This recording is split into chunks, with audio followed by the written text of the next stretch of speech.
আয়াত মনে হয় পীরের বাপের উপরে নাজিল হয়েছে। আয়াত কি পীরের বাপের উপরে নাজিল হয়েছে না মুহাম্মদ সাল্লাল্লাহু আলাইহি সাল্লামের উপরে? আরো জোরে বলেন। তাহলে সত্যবাদী নিতে হলে কাদের নিতে হবে? সাহাবী। তাদের সময় আয়াত নাজিল হয়েছে, সত্যবাদীদের অনুসারী হও, মানে সাহাবীদের অনুসারী হও। সাহাবীরা যা বলেছে তাই করো। এই 5টা নীতিমালা যদি মেনটেন করা না হয় তাহলে কোরআনের ব্যাখ্যা করা, তরজমা করা সঠিক হবে না। এবার আসি দ্বিতীয় প্রশ্ন। হুজুর আপনিও হাদিস বলেন, সেও হাদিস বলে, বিভক্ত হয় কেন? এখানেও কোরআন বুঝার যেমন মূলনীতি লাগে, হাদিস বুঝতেও তেমন মূলনীতি লাগে, সূত্র লাগে। না হলে হাদিসের অনুবাদ করা, হাদিসের ব্যাখ্যা করা সঠিক হয় না। আপনাদের কষ্ট হচ্ছে না তো? আমি অনেক কঠিন আলোচনা দিয়েছি, এত রাতে এত কঠিন আলোচনা দিতে হয় না, কিন্তু পরিস্থিতি আমাকে বাধ্য করেছে। কথাবার্তা আগে শুনেছি, পরে শুনেছি, বিভিন্ন কথাবার্তা দেখেছি, পরিস্থিতি আমাকে বলল এ ব্যাপারে কথা বলতে, কারণ খুবই প্রয়োজন, তাই কথা বলছি। কারণ হাদিসের অনুবাদ করতে গেলে নীতিমালা লাগে, সূত্র লাগে। সূত্রবিহীন হাদিস অনুবাদ করলে সঠিক হয় না। হাদিসের অনুবাদ করতে 12টা নীতিমালা লাগে। কয়টা? আমি কিন্তু হাদিস সহি হয় কেমনে, জয়ীফ হয় কেমনে, জাল হয় কেমনে এগুলো বোঝাতে আসি নাই। হাদিসটা অনুবাদ সঠিক করতে গেলে কোন নীতিমালা লাগে, এরকম নীতিমালা লাগে 12টা। কয়টা? 1, হাদিসের ক্ষেত্রে সহি, জয়ীফ, জাল পার্থক্য করতে হয়। জয়ীফ হাদিস, জাল হাদিস ত্যাগ করতে হয়, সহি হাদিস অনুযায়ী আমল করতে হয়। আপনি বলবেন হাদিস কি আবার জয়ীফ হয়? হাদিস কি আবার জাল হয়? রসুলের কথা কি জাল হয়? আচ্ছা আপনাদেরকে বলি, টাকা 1000 টাকার নোট কি জাল হয়? কথা বলেন, হয়? টাকাটা দেখতে কি টাকার মতো না গাছের পাতার মতো? তাহলে হাদিস যদি জাল হয় ওটা কি দেখতে হাদিসের মতোই হবে না কবিতার মতো? যারা হাদিস জাল করে তারা ওই হাদিসের মতো করেই তৈরি করে, যেভাবে টাকার কালার একই রকম, লেখা একই রকম, ছাপা একই রকম। তো জাল কেন? অনুমতি দেওয়া হয় নাই। যারা হাদিস তৈরি করেছে আল্লাহর নবী অনুমতি দেয় নাই, তার থেকে অনুমতি নাই, তিনি বলেন নাই, তিনি করেন নাই। একজন বানিয়েছে, রাবি বানিয়েছে, বর্ণনাকারী বানিয়েছে, একজন সাহাবীর নাম দিয়ে চালিয়েছে, অথচ আল্লাহর নবীর কথা বলেছে, আল্লাহর নবী বলে নাই, আল্লাহর নবী অনুমতি দেয় নাই, তাই তো হাদিসটা জাল। কেন জাল হয়? অনুমতিবিহীন। অনুমতি নাই তো এটা আবার জাল হবে না, সহি হবে? আল্লাহর নবী তো বলে নাই, তো তাই জাল। যদি বলতো তাহলে তো সহি হয়ে যেত। টাকা যেমন অনুমতি পেলে ওটা জাল হয় না, টাকা হয়ে যায়। অনুমতি না থাকলে টাকা থাকে না, জাল টাকা হয়ে যায়। হাদিসের অনুমতি আল্লাহর নবীর থেকে আসলে ওটা হাদিসই হয়ে যায়। আর যখন তার থেকে বর্ণনা না হয়, কেউ বানায়া তার নামে চালিয়ে দেয়, তখন ওটা জাল হাদিস হয়ে যায়। 2 নম্বর মূলনীতি সহি হাদিসের ক্ষেত্রে 2টা জিনিস মাথায় রাখতে হবে। 1, সহি হাদিসের সহি অর্থ করতে হবে। 2, সহি ব্যাখ্যা করতে হবে। এবং একটা সহি হাদিসকে আর একটা সহি হাদিস দিয়ে ব্যাখ্যা করতে হবে। আপনি যদি বলেন কেন, তাহলে আমি বলবো সহি হাদিসের যদি জাল ব্যাখ্যা হয়, সহি হাদিসের যদি জয়ীফ ব্যাখ্যা হয়, তাহলে জাল হাদিস মানলে যা হয়, সহি হাদিসের জাল ব্যাখ্যা মানলে তাই হয়। একই, কোনো পার্থক্য নাই। 3, সাহাবীদের মাধ্যমে, তাদের আমলের মাধ্যমে হাদিস বুঝতে হবে। 4, তাবির মাধ্যমে হাদিস বুঝতে হবে।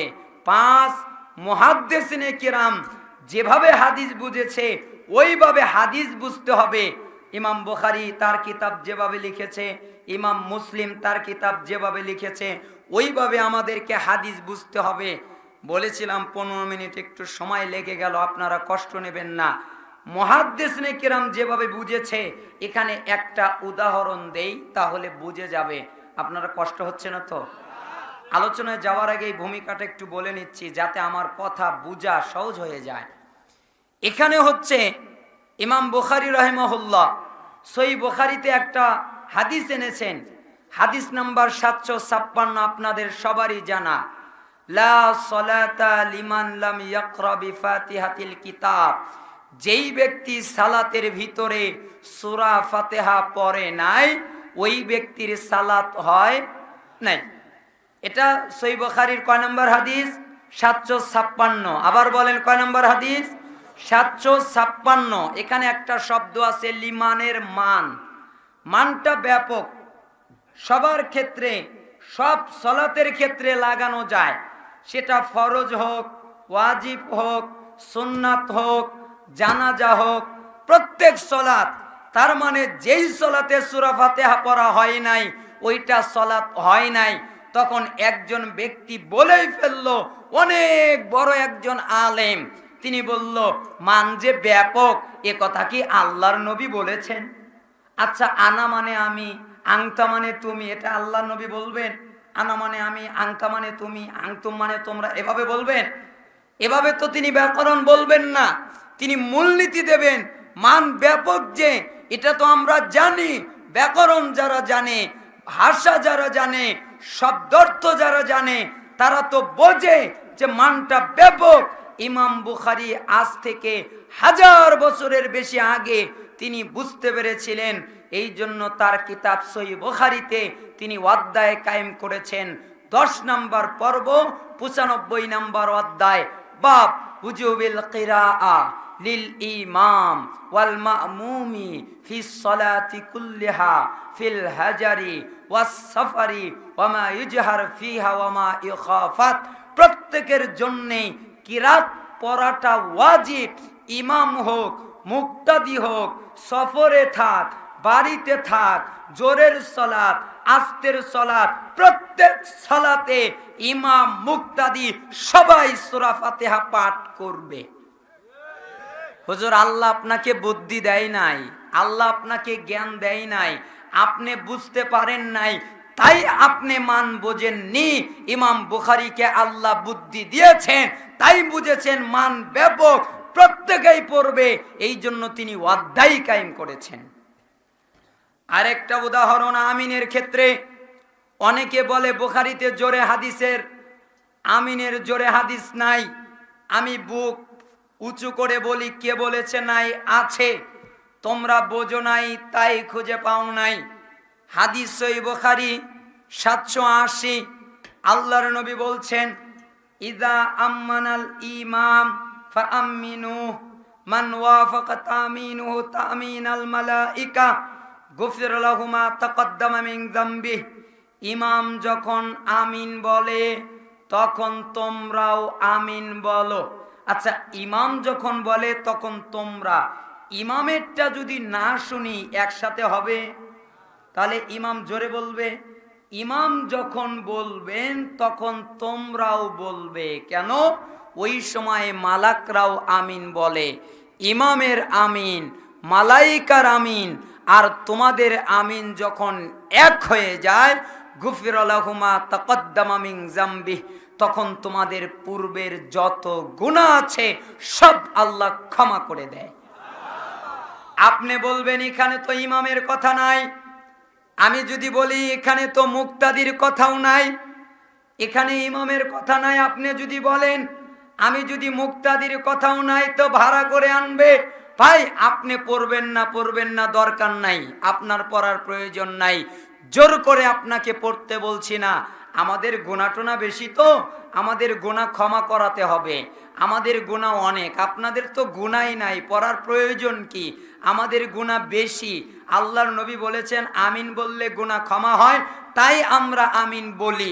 আপনাদের গুনাহ নাই, আমিন বলার দরকার নাই। আপনি বলবেন এখানে তো জোরের কথা নাই।